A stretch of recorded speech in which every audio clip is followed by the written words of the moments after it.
وعلى آله وأصحابه المتأدبين بآداب. أما بعد فأعوذ بالله من الشيطان الرجيم. بسم الله الرحمن الرحيم.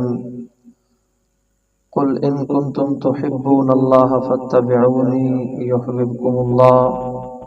قال الله تبارك وتعالى في موضع آخر: لقد كان لكم في رسول الله أسوة حسنة. صدق اللہ العظیم. درود شریف. اللہم صل علی سیدنا محمد وعلی آل سیدنا محمد وبارک وسلم. اللہم صل علی سیدنا محمد وعلی آل سیدنا محمد وبارک وسلم. اللہم صل علی سیدنا محمد وعلی آل سیدنا محمد وبارک وسلم.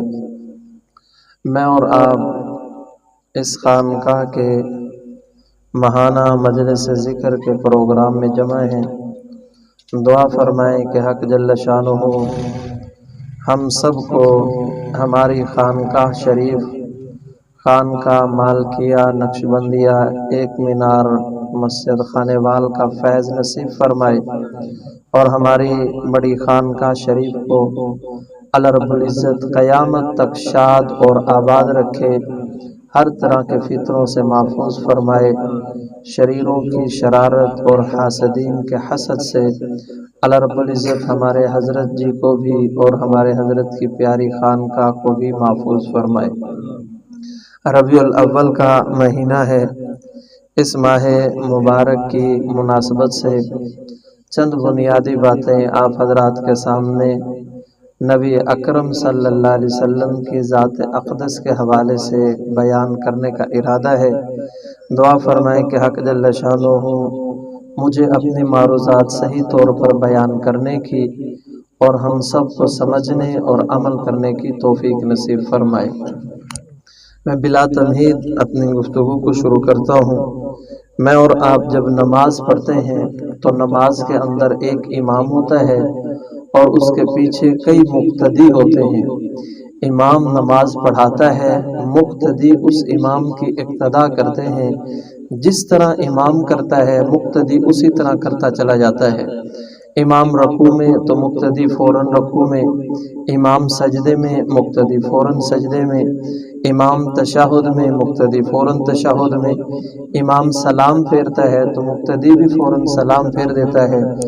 اگر کوئی مقتدی امام سے تجاوز کرے، امام سے آگے بڑھنے کی کوشش کرے، امام سے پہلے سجدہ کر لے، امام سے پہلے رکوع میں چلا جائے یا امام سے پہلے سلام پھیر دے تو اس بندے کی نماز نہیں ہوتی. نماز صحیح ہو اس کے لیے شرط ہے امام کے پیچھے چلنا پڑے گا. امام سے آگے نکلنے والے بندے کی نماز نہیں ہوتی، اس کی نماز فاسد ہو جاتی ہے. بالکل اسی طرح نبی اکرم صلی اللہ علیہ وسلم ہماری پوری زندگی کے امام ہیں. جس طرح آپ صلی اللہ علیہ وسلم نے زندگی گزاری، جس طرح آپ صلی اللہ علیہ وسلم نے شب و روز گزارے، ایام گزارے، اسی طرح ہمارے لیے گزارنا لازم اور ضروری ہے. ایک امتی کے لیے ضروری ہے وہ اپنے نبی کی سنتوں کا دیوانہ ہو. اور اللہ رب العزت کو بھی یہ بات پسند ہے کہ یہ انسان میرے محبوب صلی اللہ علیہ وسلم کے طریقے کو اپنائیں، میرے محبوب کے طریقوں کو اپنے لیے آئیڈیل سمجھیں، تبھی یہ کامیاب اور کامران ہوں گے. ہمارے بڑوں نے اس کو ایک بڑی خوبصورت مثال کے ذریعے سے سمجھایا. فرمایا کہ اس کی مثال یوں ہے، پہلے کچھ عرصہ پہلے آپ چلے جائیں تو آپ کو یہ بات نظر آئے گی کہ ہمارے بڑے جب کسی درزی کے پاس جاتے نا کپڑا سلوانے کے لیے تو ایک سلا سلایا سوٹ جا کر کے دیتے تھے اور ایک وہ سوٹ لے جاتے تھے جو سلوانا ہے. اب جو سلوانا ہے وہ سوٹ بھی لے جاتے اور ایک سلا سلایا سوٹ لے جاتے اور کہتے بھئی یہ سائز سامنے رکھنا، اس نمونے کے مطابق کپڑے سی کر کے دینا، چوڑائی اتنی ہو لمبائی اتنی ہو، اس سے آگے نہیں نکلنا، بڑھنا نہیں ہے، نہ بڑھانا ہے نہ گھٹانا ہے. اگر کوئی درزی اس کپڑے کو، اس نمونے اور سائز کو سامنے رکھ کر کپڑے سی کر کے دے تو اس درزی کو اجرت بھی ملتی ہے، شاباش بھی ملتی ہے، شاباش بہت اچھا تو نے کپڑا سیا، اجرت اسے پیسے دیے جاتے ہیں، جی تو نے جو کام تیرے ذمہ تھا بڑے اچھے طریقے سے تو نے کیا۔ اور اگر وہی درزی کپڑا خراب کر دے تو اس درزی کو لعنت ملامت بھی کی جاتی تھی اور اس درزی پر جرمانہ بھی کیا جاتا تھا کہ تو نے ہمارا سوٹ خراب کر دیا ہے، حالانکہ تیرے پاس نمونہ موجود تھا، لہذا تجھ پر جرمانہ ہے کہ اسی طرح کا کپڑا خرید کر ہمیں دو، ہم کسی اور سے سلوا لیں گے۔ ہمارے بڑوں نے اس مثال کو بیان کر کے فرمایا کہ جس طرح سلا سلایا سوٹ ہم دیتے تھے کہ بھئی اس سائز کو سامنے رکھ کر کپڑے سینے ہیں، اللہ رب العزت نے بھی وہی انداز اختیار فرمایا، فرمایا لَقَدْ كَانَ لَكُمْ فِي رَسُولِ اللَّهِ أُسْوَةٌ حَسَنَةٌ کہ میں نے اپنے محبوب صلی اللہ علیہ وسلم کو تمہارے لیے بہترین نمونہ بنا کر کے بھیجا ہے، اس سائز کے مطابق زندگی گزارنی ہے، تمہارا ہر عمل اس نبی کے طریقے کے مطابق ہو، اگر نبی کے طریقے کے مطابق ہوگا ہم اللہ رب العزت کی دربار میں جب پہنچیں گے ہمیں شاباش بھی ملے گی، اپنے بڑوں کے سامنے، اساتذہ کے سامنے، محشر کے میدان میں ہمیں شاباش بھی ملے گی، والدین کے سامنے شاباش بھی ملے گی، اپنے مشائخ بزرگوں کے سامنے، اپنے باپ دادا پردادا کے سامنے، اور انعام بھی ملے گا جنت کی صورت میں۔ اور اگر ہم نے منمانی کی، اپنی مرضی کی لمبائی چوڑائی رکھی، اپنی مرضی کی زندگی گزاری تو لعنت ملامت ہوگی، ساری انسانیت کے سامنے اللہ رب العزت ذلیل کریں گے۔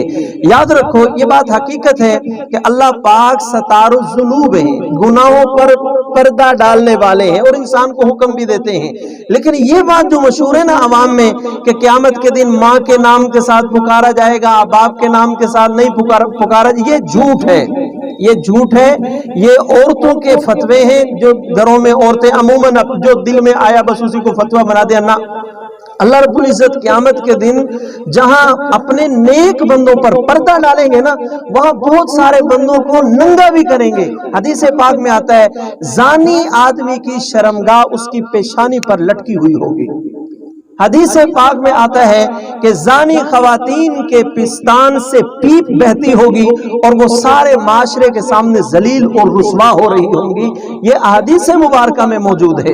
لہذا یہ جو ہمارے یہاں نا کہ نہیں اللہ پاک وہاں پر صرف پردے کا معاملہ کریں گے نا، بہت سارے لوگوں کو اللہ رب العزت معاشر کے میدان میں ذلیل، اور حدیث پاک میں آتا ہے کہ قیامت کے دن ذلت کا عذاب سب سے بڑا عذاب ہوگا، ذلت کا عذاب سب سے بڑا عذاب ہوگا۔ آپ اس کی مثال ہم نے جب یہ تفسیر کے اندر پڑھا، مجھے یاد ہے جامعہ خیر المدارس میں ہمارے استاذ تھے مولانا معاویہ محمود، ان سے سوال کیا لڑکوں نے کہ استاد جی آپ کہتے ہیں کہ معاشر کے میدان میں اللہ پاک بندے کو ذلیل کریں گے اور یہ بہت بڑا عذاب ہوگا، یہ بہت بڑا عذاب ہوگا، جب کوئی بندہ سخت پریشانی میں ہو تو اس کو تو اپنی بے عزتی محسوس ہی نہیں ہوتی، تو یہ عذاب کس طرح ہوگا؟ جس بندے کو آگے جہنم نظر آ رہی ہو، جس بندے کو جہنم نظر آ رہی ہو اس کی بے عزتی کی جائے تو اسے کیا پرواہ؟ تو ہم نے یہ سوال کیا استاد جی کے سامنے تو انہوں نے بڑا پیارا جواب دیا، انہوں نے فرمایا کہ دنیا کے اندر انسان کی عقل ناقص ہے، قیامت کے دن انسان کی عقل کامل ہوگی، جتنا کوئی زیادہ ذہین ہوتا ہے اتنا اس کو اپنی بے عزتی زیادہ محسوس ہوتی ہے، وہاں کامل عقل ہوگی انسان کی، اور اس کامل عقل کی وجہ سے تھوڑی سی بے عزتی بھی انسان کو بہت بڑی بے عزتی محسوس ہوگی اور اس بے عزتی سے جینا مشکل ہوگا۔ اور حضرت مفتی تقی عثمانی دامت برکاتہ العالیہ نے تو ایک بزرگ کے حوالے سے یہاں تک لکھا، فرمایا کہ معاشر کے میدان میں اللہ رب العزت بعض لوگوں کو کہیں گے کہ دو چیزیں تمہارے سامنے، دو آپشن ہے تمہارے سامنے، نمبر ایک تیرے سارے گناہ سارے بندوں کے سامنے میں گنوا دیتا ہوں اور تو جنت کے اندر چلا جا، یہ آپشن نمبر 1 ہے۔ دوسرا آپشن یہ ہے کہ تیرے گناہوں پر ہم پردہ ڈالتے ہیں اور تو جہنم میں چلا جا۔ مفتی تقی عثمانی جیسے ذمہ دار بندہ نے اس حدیث کو ذکر کیا کہ وہ بندہ کہے گا کہ یا اللہ مجھے جہنم میں جانا پسند ہے لیکن میرے عیب لوگوں کے سامنے بیان نہ ہو، اتنی بے عزتی وہاں پر محسوس ہوگی۔ تو جو بندہ سنت کے خلاف زندگی گزارنے والا ہوگا قیامت کے دن اس کو ذلیل بھی کیا جائے گا، بے عزت بھی کیا جائے گا، ساری انسانیت کے سامنے، ماں باپ کے سامنے، بہن بھائیوں کے سامنے، رشتہ داروں کے سامنے، استاد کو شاگردوں کے سامنے، اگر پیر بد کردار ہے مریدوں کے سامنے، یہ ساری کاروائی اللہ رب العزت کریں گے اور اجرت کی بجائے اس کو جہنم کے اندر سزا کے طور پر بھی رکھا جائے گا اور ڈالا جائے گا۔ تیسری مثال ہمارے بزرگوں نے فرمائی کہ ہمارے ہاں جب کسی بچی کی شادی ہو، نکاح ہو، تو اس موقع پر اس کو سجایا جاتا ہے، اس کا میک اپ کیا جاتا ہے، اس کو خوبصورت بنانے کی کوشش کی جاتی ہے۔ کوئی پوچھے بھئی یہ کیوں کرتے ہو؟ تو جواب یہ ہوتا ہے کہ بھئی ہم میک اپ اس وجہ سے کرتے ہیں کہ جب یہ اپنے شوہر کے سامنے جائے تو شوہر کی پہلی نگاہ پڑتے ہی یہ شوہر کی محبوبہ بن جائے، شوہر کی پہلی نگاہ اس پر پڑے۔ اس کو ہم زیورات سے سجاتے ہیں، اس کے بازو میں کنگن پہناتے ہیں، ناک کے اندر نتنی پہناتے ہیں، کانوں میں بالیاں ڈالتے ہیں، یہ ساری کاروائی کرتے ہیں تاکہ اس کو سجاتے ہیں، اس کو سجاتے ہیں زیورات سے تاکہ شوہر کی نگاہ میں محبوبہ بن جائے۔ بالکل اسی طرح فرمایا کہ جو بندہ اپنے آپ کو امام الانبیاء صلی اللہ علیہ وسلم کی سنتوں سے سجا لیتا ہے، ہر کام سنت کے مطابق کرتا ہے، جب قیامت کے دن یہ بندہ اللہ رب العزت کی دربار میں آئے گا تو پہلی نظر میں یہ بندہ بھی اللہ کا محبوب بن جائے گا، یہ بندہ بھی اللہ کا محبوب بن جائے گا اور اللہ رب العزت کی محبت کی نگاہ اس پر ہوگی۔ ہمارا ہر ہم اللہ کے نبی نے ہر معاملے میں ہماری رہنمائی کی ہے۔ ایک بندہ استاد ہے، پیغمبر نے صفہ کے چبوترے میں پڑھا کر اس کے لیے نمونہ چھوڑا ہے۔ ایک بندہ مسجد کا امام ہے، پیغمبر نے مسجد نبی کی امامت کر کے اس کے لیے نمونہ چھوڑا ہے۔ ایک بندہ دائی ہے، پیغمبر نے طائف کے اندر دعوت دے کر امت کے لیے نمونہ چھوڑا ہے۔ ایک آدمی مزدور ہے، تاجر ہے، تجارت کرنے والا ہے، پیغمبر صلی اللہ علیہ وسلم اس کے لیے بھی بہترین نمونہ ہے۔ شادی کی انسان کرتا ہے، اس کی بیوی کی عمر زیادہ ہے، اس کی عمر کم ہے، پیغمبر صلی اللہ علیہ وسلم کی عمر 25 سال، حضرت خدیجہ کی عمر 40 سال، پیغمبر نے ان کے ساتھ معاملہ کر کے میرے اور آپ کے لیے رہنمائی چھوڑی ہے۔ بیوی کی عمر کم ہے، شوہر کی عمر زیادہ ہے، اما عائشہ رضی اللہ عنہ کے ساتھ اللہ کے نبی نے نکاح کر کے میرے اور آپ کے لیے بہترین رہنمائی چھوڑی ہے۔ اگر بیویاں ہم عمر ہیں تو پیغمبر کی باقی ساری بیویوں کے ساتھ معاملات یہ ہمارے لیے رہبر اور رہنما ہے۔ اگر انسان کی ایک بیوی ہے، حضرت خدیجہ رضی اللہ عنہ کے ساتھ اللہ کے نبی صلی اللہ علیہ وسلم نے 15 سال گزارے اور ایک ہی بیوی تھی، یہ بہترین نمونہ ہے۔ اگر انسان کی بیویاں زیادہ ہیں، پیغمبر کی 11 بیویاں تھی، انسان کے لیے رہنمائی چھوڑی ہے۔ ہر معاملے میں اللہ کے نبی صلی اللہ علیہ وسلم نے ہمارے لیے رہنمائی چھوڑی ہے۔ کوئی موقع ایسا نہیں چھوڑا جس میں ہمارے لیے کوئی رہنمائی نہ چھوڑی ہو۔ یہ اللہ کے محبوب صلی اللہ علیہ وسلم کا ہمارے پہ احسان ہے۔ ایک بات۔ دوسری بات،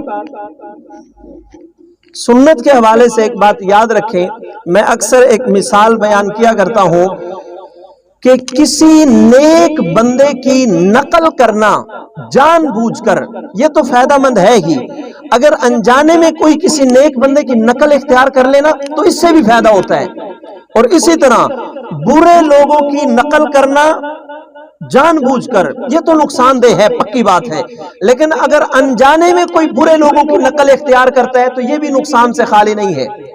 یہ قاعدہ کلیہ ذہن میں بٹھائیں، نیک لوگوں کی، اچھے لوگوں کی نقل کرنا جان بوجھ کر، اس میں تو فائدہ ہوتا ہے۔ انجانے میں اگر نیک لوگوں کی نقل ہو جائے نا، یہ بھی فائدے سے خالی نہیں ہے۔ اسی طرح اس کا عکس اور الٹ، برے لوگوں کی نقل کرنا جان بوجھ کر، اس میں تو بربادی ہے ہی۔ اگر کوئی انجانے میں برے لوگوں کی نقل اختیار کر لینا تو یہ بھی نقصان سے خالی نہیں۔ ان دونوں پر، ایک پر واقعہ اور ایک پر قرآن مجید کی آیت دلیل ہے، میں اس پر دلیل دے رہا ہوں۔ حضرت موسیٰ علیہ السلام کو اللہ رب العزت نے حکم دیا کہ اے میرے کلیم جائیے اور جا کر کے فرعون کو ہدایت کی طرف بلائیے، اذهب الى فرعون انه طغى، وہ سرکش ہو چکا ہے۔ حضرت موسیٰ علیہ السلام چل پڑے، اپنے بھائی اللہ کے حکم سے، اللہ سے اجازت لی، میں اس تفصیل میں نہیں جا رہا۔ اب دونوں آئے فرعون کے پاس، فرعون کو ہدایت کی دعوت دی، فرعون نے کہا معجزہ دکھاؤ، حضرت موسیٰ علیہ السلام نے معجزہ دکھا دیا، عصا لاٹھی کو پھینکا وہ سانپ بن گیا، تو اس پر اسے حیران ہوتے ہیں کہ یہ جادوگری ہے۔ تم ہمارے ساتھ مقابلہ کرو، میں اپنے ملک کے جادوگروں کو فلاں دن جمع کرتا ہوں، تم بھی آ جاؤ۔ اب مقررہ دن میں حضرت موسیٰ علیہ السلام بھی پہنچ گئے اور فرعون کے بڑے بڑے جادوگر وہ بھی آ گئے، اب مقابلہ ہونا تھا۔ اچھا، مصر کے اندر دو پارٹیوں کا جب مقابلہ ہوتا تھا نا، وہاں کا قانون تھا کہ دونوں کا لباس ایک جیسا ہونا ضروری ہے، دونوں مقابلہ کرنے والے پارٹیوں کے کپڑے ایک جیسے ہوں۔ اب جادوگر ہزاروں کی تعداد میں تھے، ان سب کے کپڑے ایک جیسے تھے۔ حضرت موسیٰ علیہ السلام اور ہارون علیہ السلام، ان کے کپڑے جو اللہ رب العزت نے حکم دیا تھا ان کا وہ کپڑے تھے۔ اب فرعون نے کہا دیکھو ہمارے ملک کا قانون ہے کہ کپڑے آپ اس طرح کے پہنے جس طرح کے کپڑے ہمارے جادوگروں نے پہنے ہوئے ہیں۔ حضرت موسیٰ علیہ السلام نے سنو، ہم اللہ کے نبی ہیں اور اللہ کے نبی اپنی منمانی نہیں کرتے، ہم تو اللہ کے پابند ہیں، جو کپڑے اللہ پاک ہمیں پہننے کا حکم دے گا ہم تو وہ پہنیں گے۔ ہم کوئی انگریزوں کے متحد تھوڑی ہے کہ ان کے مطابق ہم جو ہے کپڑے پہنے، ان کی پینٹ کوٹ پہن ہمارے لیے لازم اور ضروری نہیں ہے۔ حضرت موسیٰ علیہ السلام ڈٹ گئے، انہوں نے بتایا بھئی ہزاروں کپڑے تیار کرنے پڑیں گے کیونکہ ہم قانون کی مخالفت تو نہیں کر سکتے۔ حضرت موسیٰ علیہ السلام نے کہا بھئی وہ تمہارا مسئلہ ہے، ہم یہ کپڑے نہیں اتار سکتے۔ فرعون مجبور ہوا، وہ فرعون ہو کر بھی قانون کا پابند تھا، قانون کی اتنی پاسداری کرتا تھا۔ اب انہوں نے کیا کیا، ویسا لباس تمام جادوگروں کا تیار کرایا جیسا حضرت موسیٰ علیہ السلام اور حضرت ہارون علیہ السلام نے پہنا ہوا تھا۔ اب وہ لباس انہوں نے پہنا، مقابلہ ہوا۔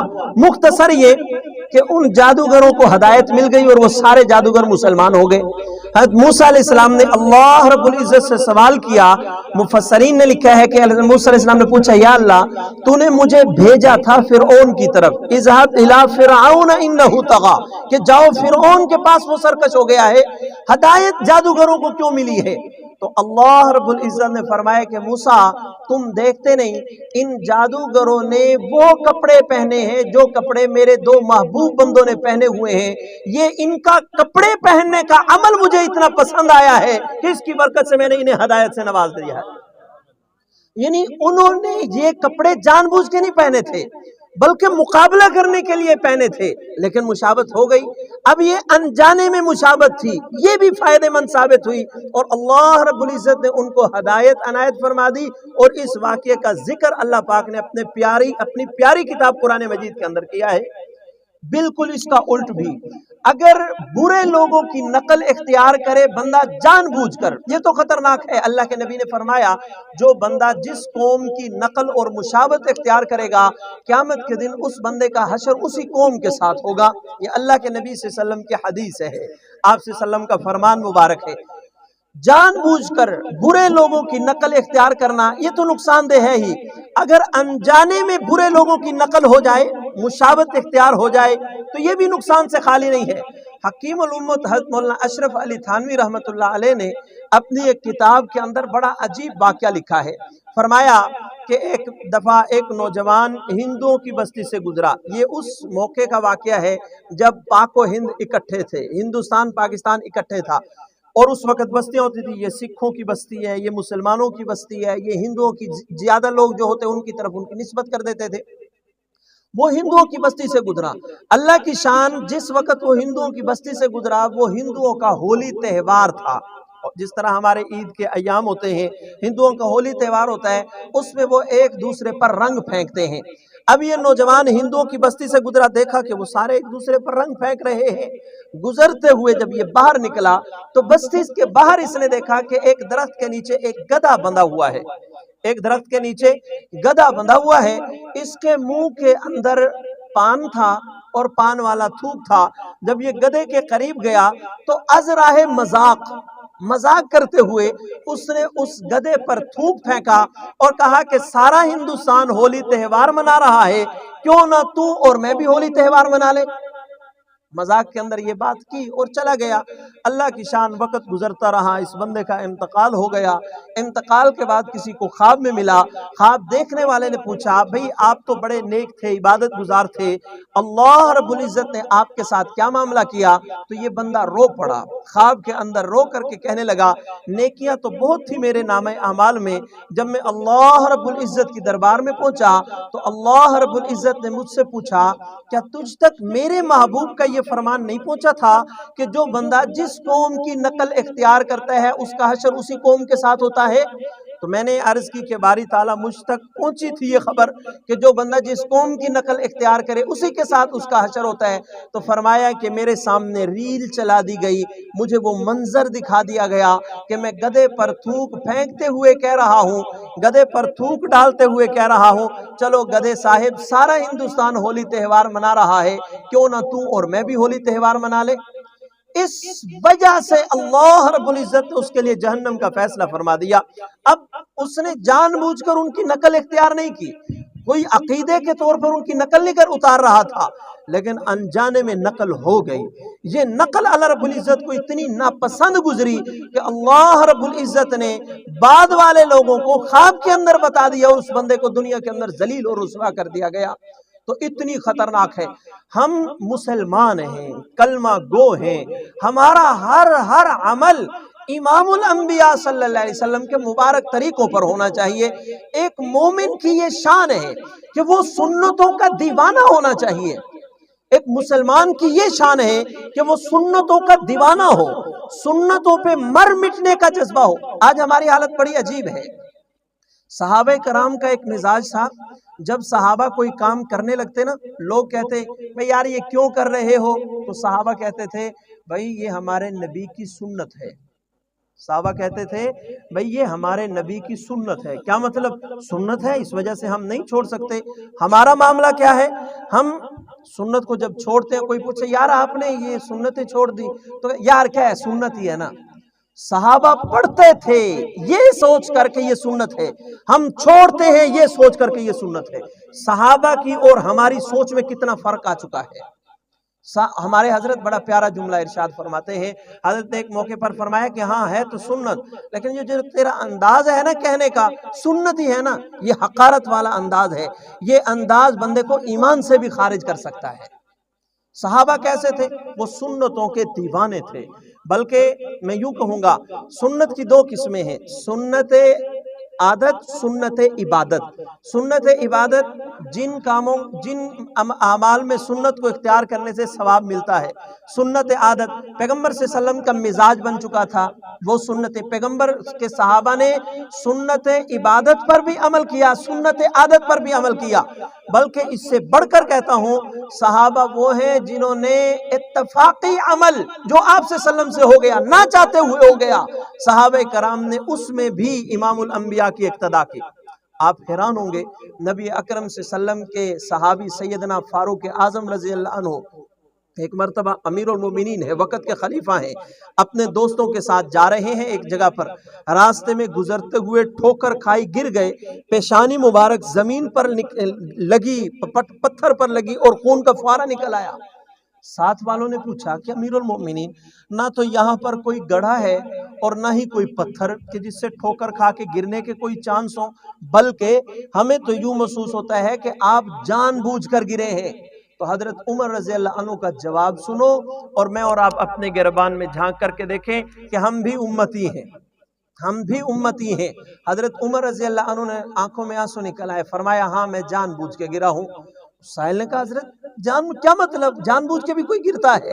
فرمایا ایک مرتبہ اسی جگہ سے میں جناب رسول اکرم صلی اللہ علیہ وسلم کے ساتھ جا رہا تھا اور یہاں پر ایک گڑھا تھا، اللہ کے نبی صلی اللہ علیہ وسلم کو ٹھوکر لگی تھی، آپ صلی اللہ علیہ وسلم اس جگہ پہ گرے تھے۔ اس دن سے لے کر آج تک جب بھی میں اس راستے سے گزرتا ہوں جان بوجھ کے ٹھوکر کھا کے گرتا ہوں، پھر آگے گزرتا ہوں۔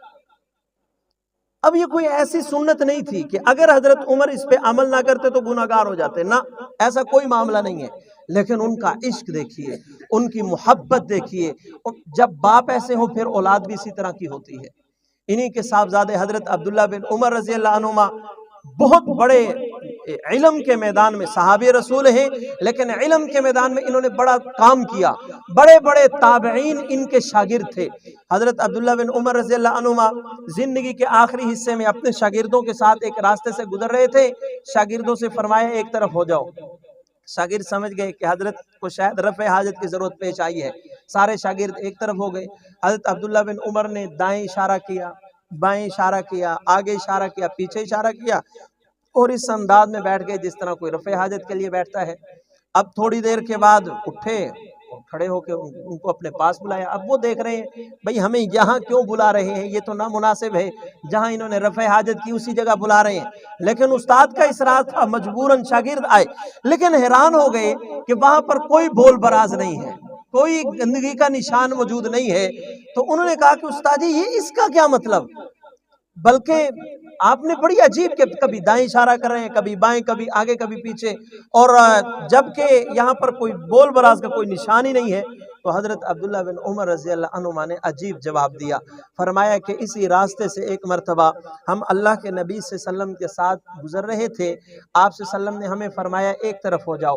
ہمیں پتہ چل گیا آپ کو رفع حاجت کی ضرورت ہے. حضور علیہ الصلوۃ والسلام نے دائیں درختوں کو اشارہ کیا, بائیں درختوں کو اشارہ کیا, آگے اور پیچھے درختوں کو اشارہ کیا.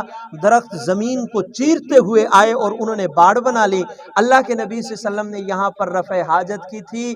اس دن سے لے کر آج تک جب بھی میں یہاں پر آتا ہوں, دائیں بائیں آگے پیچھے اشارہ کر کے رفع حاجت کے طریقے پر بیٹھتا ہوں, پھر اٹھ کے اپنے سفر کو چلا جاتا ہوں. یہ کیسے عاشق تھے, انہیں کیسی محبت تھی امام الانبیاء صلی اللہ علیہ وسلم کی ذات کے ساتھ, کیسے دیوانے تھے جناب رسول اکرم صلی اللہ علیہ وسلم کے. حضرت ابو محذورہ رضی اللہ عنہ صحابی رسول ہیں, بیت اللہ کے مؤذن ہیں, مسجد نبی کے مؤذن تھے سیدنا بلال رضی اللہ عنہ, اور بیت اللہ کے مؤذن تھے حضرت ابو محذورہ رضی. بالکل معصومیت کی عمر میں یہ مسلمان ہوئے تھے. مشہور واقعہ آپ نے بارہا سنا ہوگا کہ چند لڑکوں نے اذان میں حضرت بلال کی نقل اتاری تھی. تو آپ سے وسلم نے فرمایا ان کو پکڑو. جب پکڑا گیا تو یہ بچہ تھا, پکڑ کے لایا گیا تو اللہ کے نبی نے یوں سر پر ہاتھ پھیرا, فرمایا اب اذان سناؤ.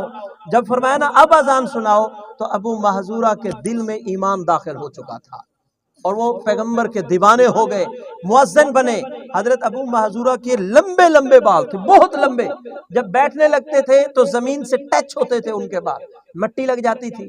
تو صحابہ کرام میں سے اکابر صحابہ ایک دفعہ آئے, انہوں نے آ کر کے ابو محذورہ یہ بال اچھے نہیں لگتے, عجیب لگتے ہیں, آپ ان بالوں کو تھوڑا سا کٹوا لیجئے. حضرت ابو محذورہ کی آنکھوں سے آنسو آ گئے اور فرمایا کہ یہ وہ بال ہیں جن پر اللہ کے نبی نے ہاتھ پھیرا تھا, میں کس طرح ان بالوں کو کٹوا سکتا ہوں. اب یہ کوئی شرعی عذر نہیں تھا, اگر وہ کٹوا دیتے تو کوئی اس میں ممانعت نہ تھی. لیکن آپ ان کی محبت تو چیک کریں, ان کا پیار, وہ کیسے محبت کرنے والے تھے. حضرت معاویہ رضی اللہ عنہ ایک صحابی رسول ہیں, ایک تو مشہور صحابی ہیں پیغمبر صلی اللہ علیہ وسلم, بلکہ اس امت کے خالو حضرت سیدنا امیر معاویہ بن ابو سفیان رضی اللہ عنہما وہ نہیں, ان کے علاوہ ایک صحابی تھے معاویہ رضی اللہ عنہ. انہوں نے صرف ایک مرتبہ آپ صلی اللہ علیہ وسلم کی زیارت کی تھی, صرف ایک مرتبہ. حضرت معاویہ رضی اللہ عنہ نے صرف ایک مرتبہ زیارت کی اور گرمیوں کے موسم میں آپ کی زیارت کی. آخری صحابہ میں سے ہیں, اکثر صحابہ کا انتقال ہو گیا تھا, یہ اپنا گربان کھلا رکھتے تھے, گرمیوں ہوں یا سردیاں, گربان کھلا ہوتا تھا. تو کچھ صحابہ تابعین علماء نے کہا دیکھو حضرت معاویہ صحابی ہیں لیکن جید عالم نہیں ہیں, ان کو سمجھانا چاہیے, آخری صحابی ہیں, لوگ دور دور سے زیارت کرنے کو آتے ہیں کہ فلاں جگہ ایک صحابی رہتا ہے, اور جب لوگ آتے ہیں تو اس کا تو گربان ہی کھلا ہوا, یہ شریف بندے کی علامت نہیں ہے نا, گربان بند ہونا چاہیے, لہٰذا ان کو روکا جائے. تو چند اکابر تابعین آئے حضرت معاویہ کے پاس, آ کر کے کہا معاویہ دیکھو آپ صحابی ہیں, آپ کا مرتبہ مقام بہت زیادہ ہے, ساری دنیا کے غوث قطب ابدال ولی مل کے آپ کی شان کا مقابلہ نہیں کر سکتے, لیکن یہ گربان کھلا ہونا یہ کوئی اچھی بات نہیں ہے, آپ اپنے گربان کو بند رکھا کریں. حضرت معاویہ رضی اللہ عنہ کی آنکھوں سے آنسو آ گئے اور فرمایا کہ میں نے اللہ کے نبی صلی اللہ علیہ وسلم کی صرف ایک مرتبہ زیارت کی ہے, صرف ایک مرتبہ آپ کا دیدار کیا, اور جب میں مدینہ منورہ میں آپ کی زیارت کے لیے گیا تھا تو گرمیوں کا موسم تھا, اللہ کے نبی کو میں نے اپنی آنکھوں سے دیکھا کہ آپ نے اپنا گربان کھولا ہوا تھا گرمی کی شدت کی وجہ سے, بھلا میں اپنا گربان کس طرح بند کروں, میں نے خود اللہ کے نبی کو گربان کھلا ہوا دیکھا ہے. اب یہ کوئی ایسا عمل نہیں تھا کہ وہ اگر گربان بند کر لیتے تو گناہگار ہو جاتے, نہ, یہ محبت تھی کہ میں نے اپنے محبوب کو دیکھا کہ ان کا گربان کھلا ہوا تھا, میرا گربان کھلا رہے گا. اس سے بڑھ کر آپ محبت کا اور کیا اندازہ لگائیں گے. ایک صحابی حضرت صفوان رضی اللہ عنہ کہتے ہیں کہ بعض اوقات ہم گھروں کے اندر سوئے ہوئے ہوتے تھے, رات کو سوئے ہوئے ہماری آنکھ کھلتی تو ہمیں اللہ کے نبی کی یاد آتی, ہمیں اللہ کے نبی صلی اللہ علیہ وسلم کی یاد تڑپاتی اور ستاتی. ہم اپنے بستروں سے اٹھتے ہمیں پتہ ہوتا اللہ کے نبی اپنی فلاں بیوی کے گھر ہیں، ہم ان کے دروازے پر آ کر اس کمرے کو تکتے تھے کہ ہمارے محبوب اس کمرے کے اندر سوئے ہوئے ہیں، بڑی دیر تک دل کو وہاں پہ کھڑے ہو کے تسلیاں دیتے رہتے، جب کچھ تسلی ہو جاتی پھر جا کے گھر سو جاتے۔ بعض اوقات ایک ایک رات میں کئی مرتبہ یہ عمل دہرانا پڑتا تھا، اس قدر محبت حضرات صحابہ رضی اللہ عنہم اجمعین کو تھی۔ ایک صحابی تھے حبشہ کے رہنے والے، ان کے بال گنگریالے تھے۔ اب سنت یہ ہے کہ انسان کو یوں درمیان سے مانگ نکالنی چاہیے، اللہ کے نبی نے ہمیشہ زلفیں رکھائی ہیں، صرف 4 مرتبہ آپ صلی اللہ علیہ وسلم نے حج اور عمرے کے موقع پر اپنے بالوں کو بالکل چھوٹا کرایا ہے، 1 مرتبہ بالکل گنجا کرایا ہے اور باقی 3 مرتبہ آپ نے اپنے بالوں کو چھوٹا کرایا ہے۔ اس کے علاوہ ہمیشہ آپ نے یہاں تک بال رکھے، یہاں تک رکھے، بعض اوقات سفر پیش آتا تو یہاں تک بال چلے جاتے تھے، آپ نے ہمیشہ زلفیں رکھی تو آپ کے یوں درمیان میں مانگ نکل آتی تھی۔ اب یہ حبشی صحابی اللہ کے نبی صلی اللہ علیہ وسلم کو دیکھتے کہ آپ صلی اللہ علیہ وسلم کی درمیان سے مانگ ہے اور خود کنگا لے کے بڑا زور لگاتے۔ اب حبشہ کے لوگوں کے بال کس طرح ہوتے ہیں آپ حضرات جانتے ہیں، تو ان کے بال نہیں ہوتے تھے سیدھے، بڑی عجیب پریشانی سے وہ گزر رہے تھے، کیونکہ آپ پچھلے واقعات سے اندازہ لگا لیجئے کہ صحابہ اللہ کے نبی کی اتباع میں کس قدر دیوانے تھے، ان کا کیسا دیوانگی کا انداز تھا۔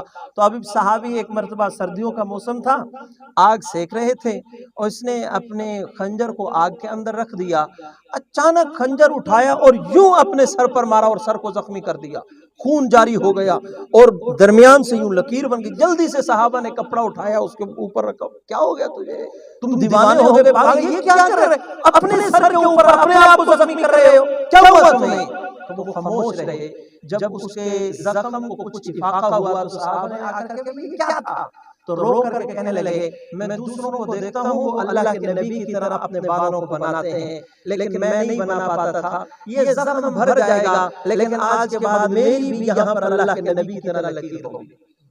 کیسے دیوانے تھے حضرات صحابہ، کتنی محبت تھی صحابہ کو امام الانبیاء صلی اللہ علیہ وسلم کی ذات کے ساتھ۔ حضرت حسان بن ثابت رضی اللہ عنہ کے اشعار ہیں، بندہ حیران ہو جاتا ہے، وہ فرماتے ہیں ہاں لوگوں نے اپنے معصوم بچوں کے جنازے پڑھے ہوں گے، انہیں دفن کیا ہوگا، ہاں لوگوں نے اپنے جوان العمر نوجوان بیٹوں کے جنازے پڑھے ہوں گے، ہاں لوگوں نے اپنے محبوب محبت کرنے والے والدین کو دفن کیا ہوگا، لیکن اللہ کی قسم لوگوں نے اللہ کے نبی کی جدائی کا زخم برداشت نہیں کیا۔ یہ ہم صحابہ کو پتہ ہے کہ ہم نے کس طرح اللہ کے نبی کو دفن کیا ہے، یہ ہمیں پتہ ہے کہ ہم نے اللہ کے نبی صلی اللہ علیہ وسلم کی تدفین کس طرح کی ہے، 12 ربیع الاول کا دن ہمارے اوپر کس طرح قیامت بن کے ٹوٹا ہے، یہ صحابہ رضی اللہ عنہ حضرت حسان بن ثابت فرماتے ہیں یہ ہمیں پتہ ہے۔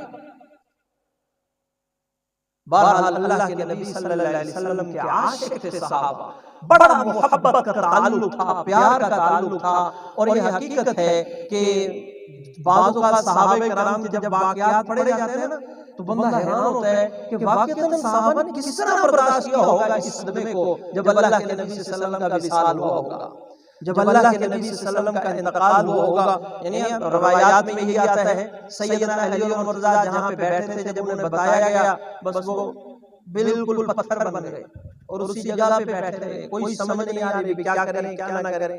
سیدنا عمر رضی اللہ عنہ جیسے جرار کمانڈر صحابہ، ایک کمانڈر صحابی، اتنے بہادر صحابی، جب اس بات کو سنا تلوار نیام سے باہر نکلے، ہوش اوسان خطا ہو گئے اور فرمایا خبردار اگر کسی نے کہا اللہ کے نبی کا میں اس کی گردن اڑا دوں گا، اگر کسی نے کہا اللہ کے نبی کا انتقال ہو گیا۔ یہ کیا تھا؟ یہ وہ صدمہ تھا جو صحابہ کرام پر ٹوٹا اور صحابہ رضی اللہ عنہ اجمعین نے اللہ کے نبی صلی اللہ علیہ وسلم کے ساتھ حقیقی وفاداری کی، اور اللہ کے نبی کے وصال کے بعد بھی صحابہ حضور علیہ السلام کے دیوانے رہے۔ ان واقعات میں میرے اور آپ کے لیے کیا سبق اور درس ہے، ان واقعات میں میرے اور آپ کے لیے کیا سبق اور درس ہے؟ یہی سبق اور درس ہے کہ امام الانبیاء صلی اللہ علیہ وسلم جو مشن لے کر اس دنیا کے اندر آئے تھے، ہم نے اس مشن کی تکمیل کرنی ہے۔ اللہ کے نبی کو کتنا پیار تھا ہمارے ساتھ، کتنی محبت تھی۔ حضور علیہ السلام نے غالباً ایک موقع پر سلام پیش کیا مجھے اور آپ کو، صحابہ رضی اللہ عنہ اجمعین کو عرض کی یا رسول اللہ کیا ہم اس کے زیادہ مستحق نہیں ہیں؟ تو اللہ کے نبی صلی اللہ علیہ وسلم نے فرمایا تم کس طرح مستحق ہو؟ تم نے تو مجھے دیکھا ہے اور میرا کلمہ پڑھا ہے، یہ سلام ان لوگوں کے لیے ہے جنہوں نے مجھے نہیں دیکھا ہوگا اور میرا کلمہ پڑھیں گے۔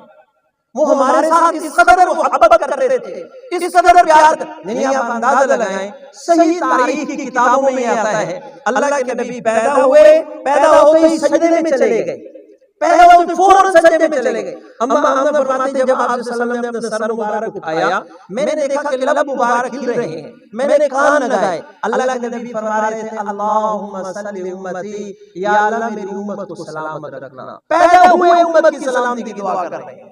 اور وفات کے وقت میں تفصیل میں نہیں جا رہا، وفات کے وقت جبرائیل علیہ السلام سے ساری کاروائی جب مکمل، ٹھیک ہے اسرائیل کو بلاؤ، اسرائیل علیہ السلام نے موت کا شکنجہ کسا، جب آپ صلی اللہ علیہ وسلم پر سکرات الموت کی کیفیت طاری ہوئی، حضور نے پوچھا جبرائیل یہ تکلیف کیسی ہے؟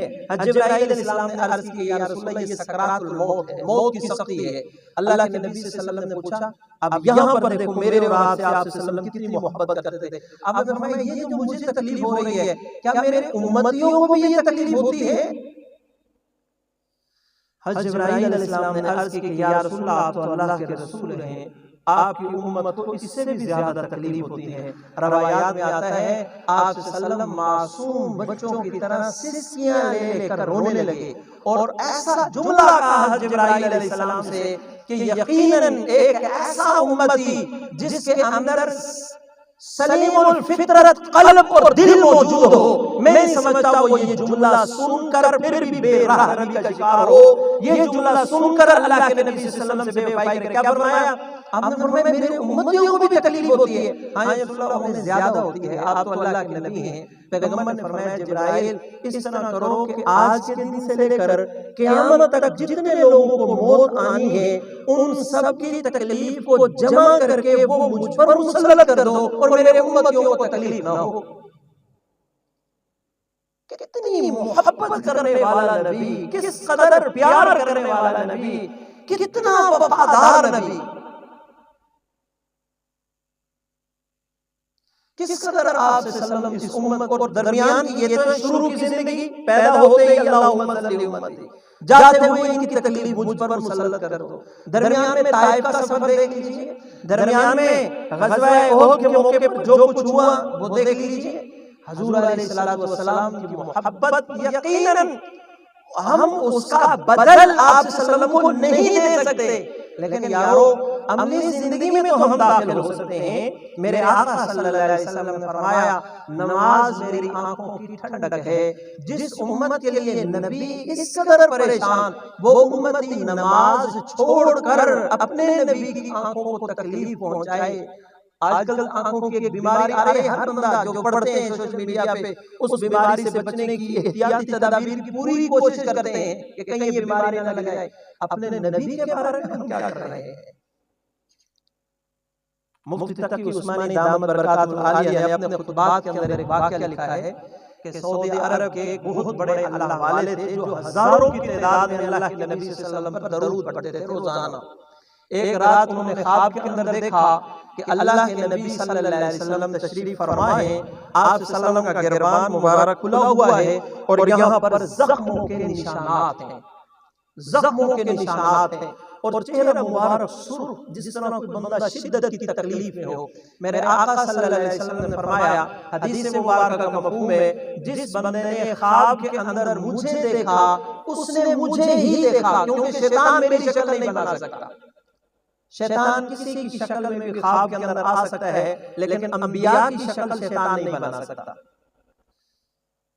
مفتی تقی عثمانی صاحب دامت برکات اللہ علیہ فرماتے ہیں مجھے عرب کے اس بزرگ نے خود بتایا کہ میری عادت تھی اتنی دفعہ درود شریف پڑھ کے اصالہ ثواب کرنے کی، میں نے ایک رات خواب میں دیکھا اللہ کے نبی صلی اللہ علیہ وسلم کا سینے مبارک زخمی ہے جس طرح بلیڈ کے ساتھ زخم لگائے گئے ہوں، خون ان سے نکل رہا ہے، چہرے مبارک سخت تکلیف میں جس طرح مبتلا ہو، سرخ ہو چکا۔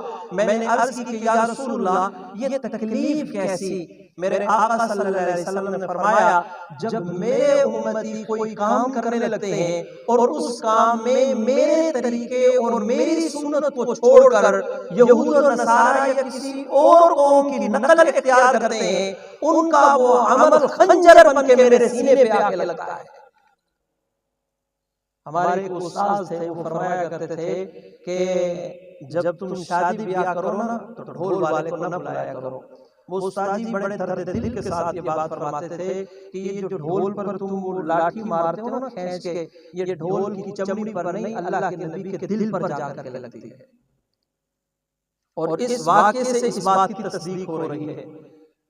اللہ نہ کرے، اللہ نہ کرے، ہزار بار کہتا ہوں کہ اللہ نہ کرے کہ قیامت کے دن ہم اللہ کے نبی کی دربار میں اس حال میں کھڑے ہوں کہ اللہ کے نبی کو تکلیف دینے والے ہوں، تو معاملہ بہت خطرناک ہے، معاملہ بہت خطرناک ہے۔ میں خصوصاً نوجوانوں سے کہوں گا کہ وہ گیمیں اور وہ ورزش کی محنتیں جن کے اندر آج ہم لگے ہوئے ہیں، یہ ہماری ورزش نہیں ہے، یہ یہود و نصارہ کی دی ہوئی گیمیں ہیں، یہ یہود و نصارہ کی طرف سے ہمیں بدیت کی گئی ہیں۔ کہیں ایسا نہ ہو کہ یہود و نصارہ نے جن کھیلوں کو ایجاد کیا، ان کھیلوں کو کھیل کر ہم ان کی نقل اختیار کرنے والوں میں شامل نہ ہوں۔ وہ کرکٹر جنہیں اللہ رب العزت نے ہدایت دی، ان سے پوچھ لیجئے کہ وہ اپنی اس زندگی پر کتنا روتے ہیں اور کتنے پشیمان ہیں۔